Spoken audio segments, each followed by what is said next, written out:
Bonsoir à tous, bienvenue dans le 19-20, l'information régionale puis nationale sur France 3. À la une du Journal des Alpes, de nouvelles inondations après les pluies de ces dernières 24 heures. Nous irons dans les gorges de l'Arly à Flumé où les dégâts sont considérables. Toute une base de loisirs et des routes entières ont été emportées. Depuis quelques jours, la polémique enfle, mais l'armée française continue son travail en Centrafrique. Demain s'ouvre le forum de Bangui, un rendez-vous sécurisé par les chasseurs alpins de Vars.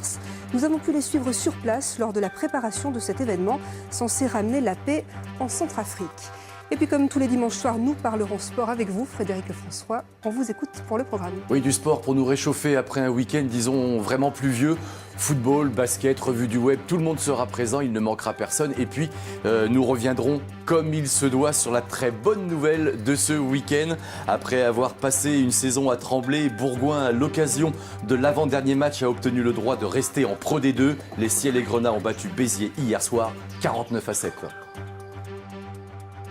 Mais d'abord, je vous le disais, les pluies de ces dernières 24 heures ont provoqué de nouvelles inondations. En Savoie, de nombreux villages du Beaufortin et des gorges de l'Arly sont touchés. On part tout de suite du côté de Flumé, où toute une base de loisirs et des routes entières ont disparu. Renaud Gardette, Frédéric Pasquette. Le parking a disparu, emporté par les flots. Ici, normalement, court un petit ruisseau, la Rondine, qui est encore un torrent, ramenant des tonnes de pierres de la montagne. C'est d'ici que par un télésiège emprunté en hiver par de nombreux skieurs, la reconstruction sera lourde. C'est la première fois. Même mon père, qui a plus de 80 ans, il n'avait jamais vu un temps pareil sur une si longue durée, des pluies comme ça. Non, mon père, il ne se rappelle pas. La commune de Flumé commence tout juste à réaliser les dégâts.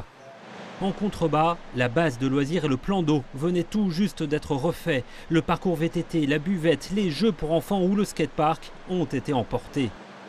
Toutes les infrastructures devront être reconstruites. Les premières estimations sont de 200 000 € minimum. Pour le moment, on va laisser un petit peu la décrue s'amorcer pour pouvoir vraiment se rendre compte de l'étendue des dégâts qui sont considérables. De toute façon, ça on en est bien conscient. Et puis après, il va falloir qu'on organise tout ça, le travail, qu'on voit par quoi commencer déjà, sachant qu'on est quand même début mai et la saison d'été estivale commence dans peu de temps. Est-ce qu'on aura le temps de tout remettre en œuvre? Mais on compte bien quand même arriver à faire au mieux pour pouvoir passer une saison d'été normale. Dans les gorges de l'Arly, les déviations ont été mises en place.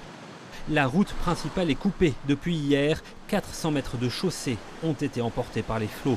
Une mauvaise nouvelle pour les villageois et les commerçants de Flumé, obligés de faire avec des trajets plus longs et moins de tourisme local. Donc automatiquement, le tourisme monte moins, surtout pour le week-end. On travaille beaucoup avec les Lyonnais, tout ça. Et c'est vrai que monter un week-end, des fois, ça coince un peu. Dans toute la région, les glissements de terrain se multiplient. Les routes coupées par des torrents sont innombrables. Le retour à la normale va prendre du temps car il devrait pleuvoir jusqu'à mercredi. Toujours en Savoie, dans la plaine d'Éton, les terres agricoles ont subi, là encore, les inondations de ce week-end. Un éleveur a perdu des moutons noyés. Les cultures risquent aussi d'être endommagées, ce qui provoque la colère des exploitants, car ce n'est pas la première fois que l'Isère déborde dans le secteur. Marion Feutry, Bernard Portugal. En parcourant sa parcelle encore gorgée d'eau, Laurent Lison est amer. C'est ici que cet éleveur a perdu des bêtes ce week-end. Samedi, l'eau est montée si vite que ces 250 moutons se sont retrouvés pris au piège. On les a retrouvés sous ces arbres là-bas, donc perchés, et entourés d'eau, du canal, et puis de ce côté où il y avait 1 mètre d'eau, à des endroits plus, il y avait peut-être 1,20 m d'eau.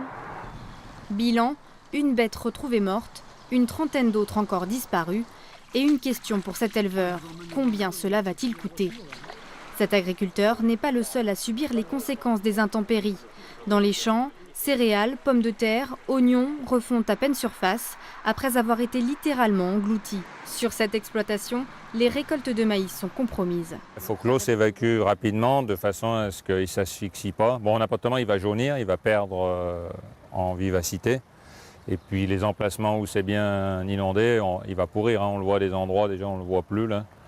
Je pense qu'il y a des parties, ça va se sauver, d'autres parties non, quoi. L'origine de ces inondations se trouve à plusieurs centaines de mètres, l'Isère.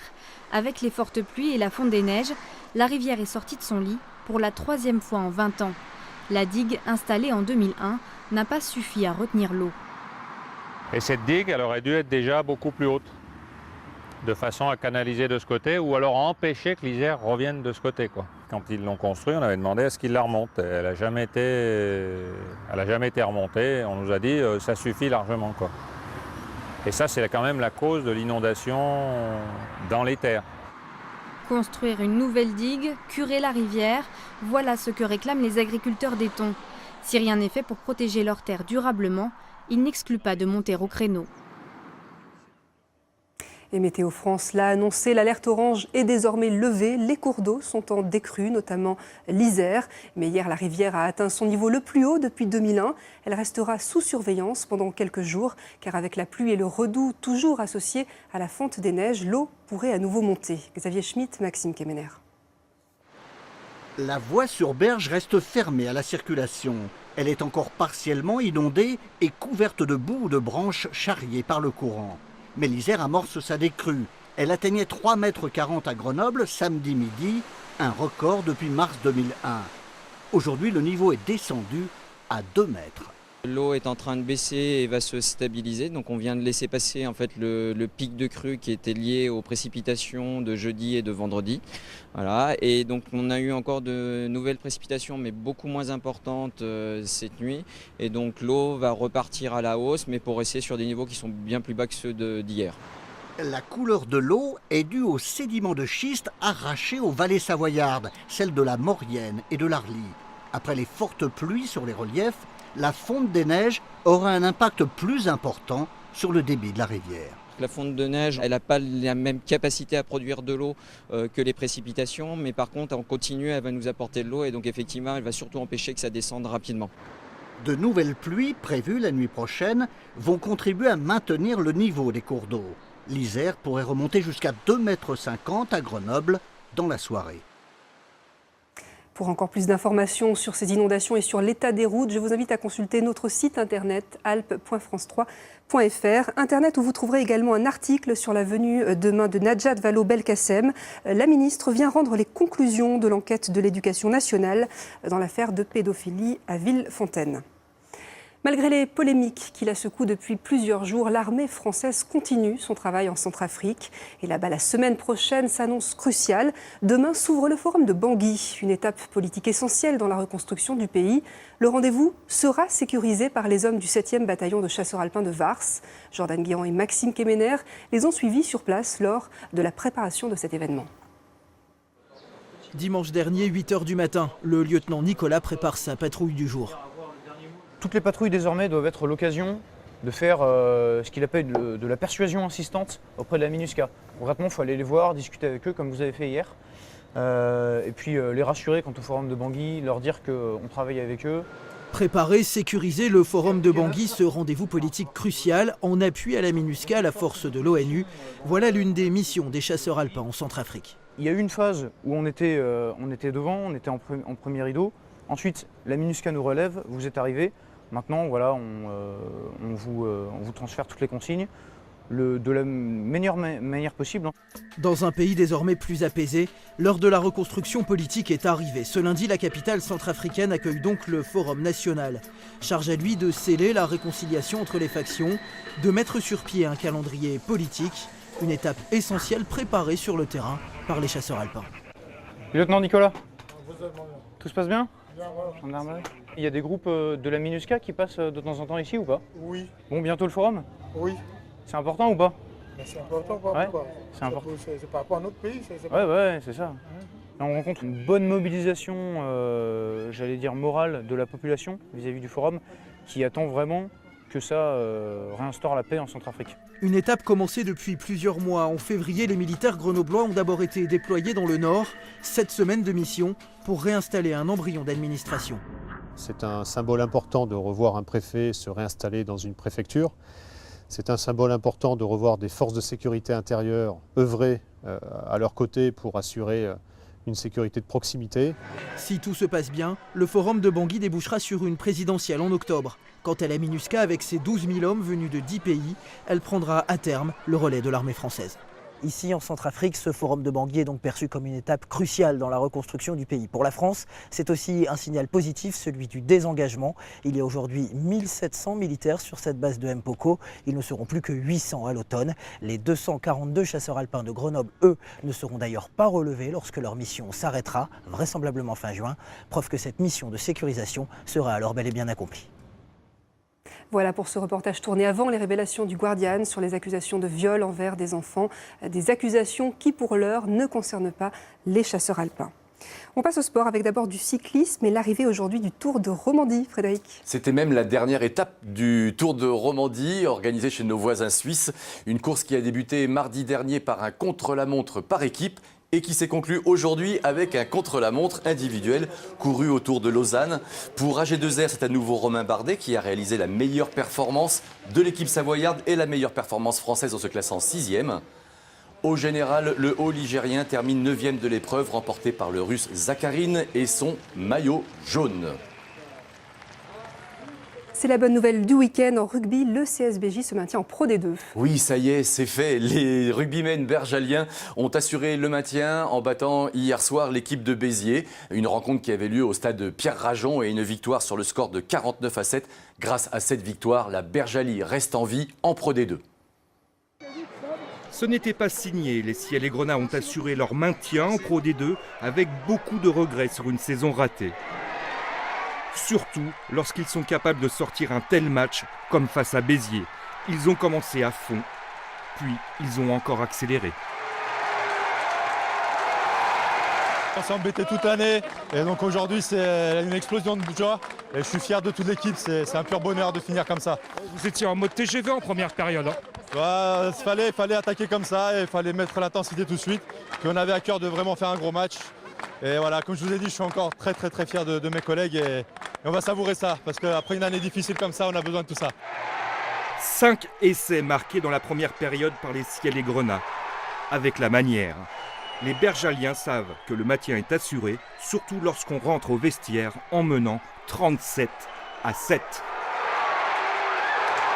On avait à cœur de commencer très fort le match. Je pense qu'on l'a assez bien fait. On a marqué les esprits d'entrée et voilà, on leur a montré que notre enjeu de survie était plus important que leur enjeu pas d'amusement, de jeu de plaisir.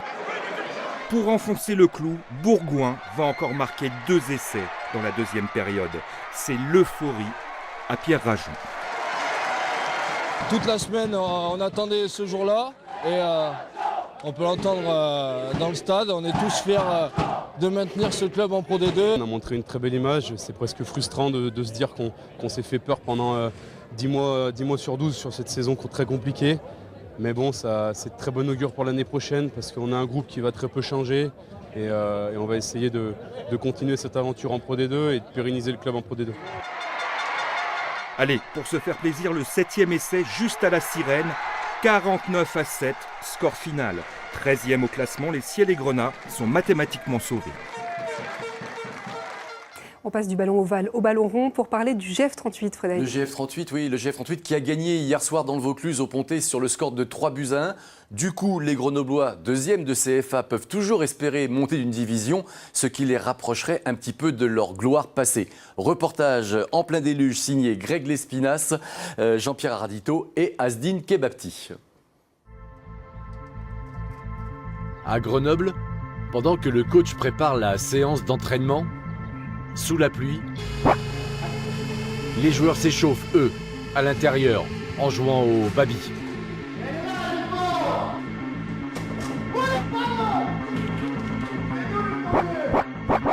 Mais au bout d'un moment, tout ce petit monde se retrouve sur le même terrain. Les joueurs ont lâché les barres et l'entraîneur les prend en main. Car il y a encore un travail à effectuer, une mission à remplir, un espoir à maintenir. Exfiltrer le GF38 du CFA, ce maudit championnat de France amateur. C'est pas sortir du CFA qui est difficile, c'est sortir de cette poule sud. Je pense qu'on aurait dû y sortir du CFA la première année, où on était avec Strasbourg, sans ses points retirés. Et puis après on a basculé dans cette poule et c'est un autre jeu. Et ça demande d'autres valeurs dans cette poule et c'est des valeurs que j'ai pas pris en compte. Et je suis resté axé sur la performance dans le jeu. Et pour sortir de cette poule sud, il faut avant tout des performances un peu plus athlétiques. Hey, chaque erreur technique, c'est 10 points. Ballon au même endroit. Grenoble a les 2 pieds en CFA. Et pourtant, après le début de championnat réussi par les hommes en bleu, on se disait que cette fois, c'était la bonne. Une défaite seulement dans les 14 premières rencontres. Une stat de fou. Et puis, l'hiver est arrivé. Chaque club connaît sa crise. On a connu une mauvaise passe après le mois de janvier. Malheureusement, on s'est mis dans cette situation tout seul. Maintenant, on va essayer de rectifier le tir. Janvier, pile poil le mois du jour de gloire et de la victoire face à l'OM en Coupe de France. Ce soir-là, comme en championnat, à domicile, le GF 38 se montre intraitable. Mais loin de son stade des Alpes et son terrain façon Hélin, ce n'est plus la même histoire. C'est là où on a été un peu moins performant, c'est à l'extérieur, donc voilà, on a perdu des points. Et même contre notre concurrent direct, on prend ce but contre Béziers à la 93e. Donc voilà, on n'a pas fait ce qu'il fallait à l'extérieur. Donc c'est pour ça qu'aujourd'hui on se retrouve dans cette situation-là. Si on ne sort pas de là cette saison, le club risque peut-être de rentrer dans le rang, je l'espère pas. Mais ce sera difficile de sortir de CFA. On avait les moyens là, pour le faire sur ces 3 premières années. Si on ne le fait pas, j'ai peur de l'avenir. Grenoble a fait le tour du CFA. Ses ambitions sont clairement ailleurs. Mais il faut déjà grimper d'un étage, monter en national, si l'on veut un jour à nouveau espérer gagner les sommets. Et pour être complet en football, petit retour sur un résultat de Ligue 1. Hier soir, Évian-Tenon-Gaillard s'est incliné sur la pelouse de l'Olympique Lyonnais sur le score de 2-0. Pour les Hauts-Savoyards, ça veut dire qu'il reste 18e au classement. Et on peut dire que Pascal Duprat, que l'on va écouter, l'entraîneur de TG, est agacé par les résultats, mais aussi par le comportement de certains joueurs. Ce que j'aimerais dans notre club, c'est que certains, non pas secrets de vestiaire, mais décisions de vestiaire restent dans le vestiaire. Qu'on soit expérimenté ou jeune, c'est un code. Et ça, c'est un code que tous les footballeurs ont depuis longtemps. Il semblerait que certains l'ont oublié.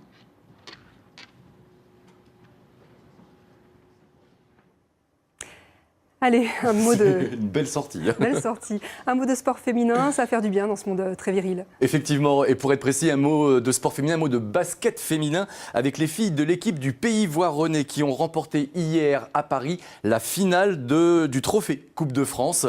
Nos basketteuses qui évoluent, vous le voyez, en fuchsia, mais surtout en N2, affrontaient les filles de Brive qui évoluent, elles, une division au-dessus. Et elles ont raflé la mise avec un panier à la dernière seconde sur le buzzer. Quelle joie! Victoire et score final 60-58, elles vont pouvoir désormais se consacrer aux playoffs avec pourquoi pas une montée en N1.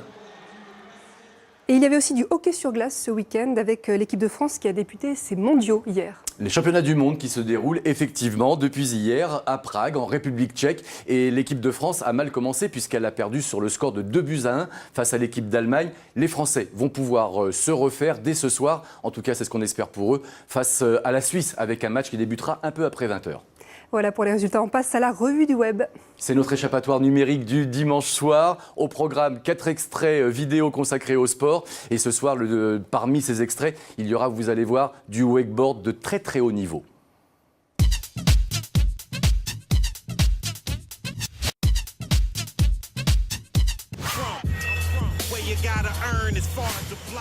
On attaque par une vidéo franchement décalée tournée à Détroit. Et c'est ski au pied que nous découvrons la ville américaine sinistrée par la crise économique. Prise de vue léchée, mélange subtil de tricks et d'ambiance live. Nos riders visitent à la cool des hectares de friches industrielles et de ruines immobilières. Au final, le contraste est saisissant et troublant.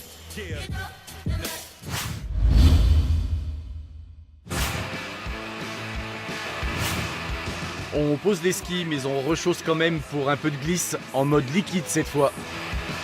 Avec une grosse session de wakeboard, en compagnie d'un petit génie de la discipline, Raph de Rome. De la Floride au Québec, il passe tout en revue, des grands espaces avec des envolées phénoménales, genre autant suspends ton vol. À l'univers philo-tracté et plus confiné des parcs truffés de modules dans lequel notre rider québécois trouve des lignes tout à fait ahurissantes.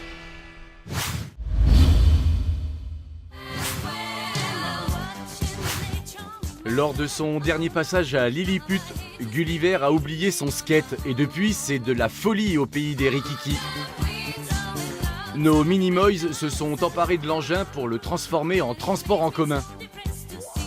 Mais ça marche aussi en solo, même si c'est beaucoup plus compliqué.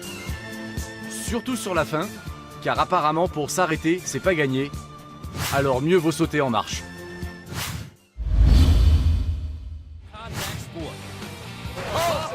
Enfin, prenez un soupçon de rollerball, mélangez-le avec un gros S de basketball. Secouez bien fort, laissez rebondir, servez on the rocks et vous obtenez le slam ball. Une invention US facile à comprendre, puisqu'il s'agit de dunker monstrueusement en se servant de 4 trampolines. Les contacts sont autorisés et cette fois-ci les paniers sont vraiment stratosphériques. Voilà, fin de la connexion, bonne semaine sur vos claviers et à plus tard. Et on se quitte avec l'affiche. Et l'affiche de la semaine prochaine, c'est du rugby. Et quel match avec la grosse rencontre qui attend les joueurs grenoblois, puisqu'ils vont accueillir Clermont-Ferrand, deuxième actuel du top 14. Grenoble, dans le même temps, lui, n'est pas sauvé. Donc ça va vraiment faire des étincelles. Et je pense qu'il va y avoir un gros spectacle. C'est à 20h45, samedi prochain, au Stade des Alpes. Merci Frédéric et à très bientôt. Un rappel avant de se quitter, en Savoie et en Isère, l'alerte orange pluie est levée, mais les précipitations de ces dernières 24 heures ont provoqué de nouvelles inondations. En Savoie, plusieurs villages du Beaufortin et des gorges de l'Arly sont touchés. La décrue des cours d'eau est amorcée, notamment en Isère, mais la vigilance reste de mise car avec la pluie et le redoux toujours associé à la fonte des neiges, une nouvelle montée des eaux est attendue. C'est la fin de ce journal. Merci de l'avoir suivi. À suivre la météo, puis l'édition nationale. Vous retrouverez demain midi Jean-Christophe Solari, puis Daniel Despins pour le soir. Je vous souhaite une excellente soirée et à très bientôt.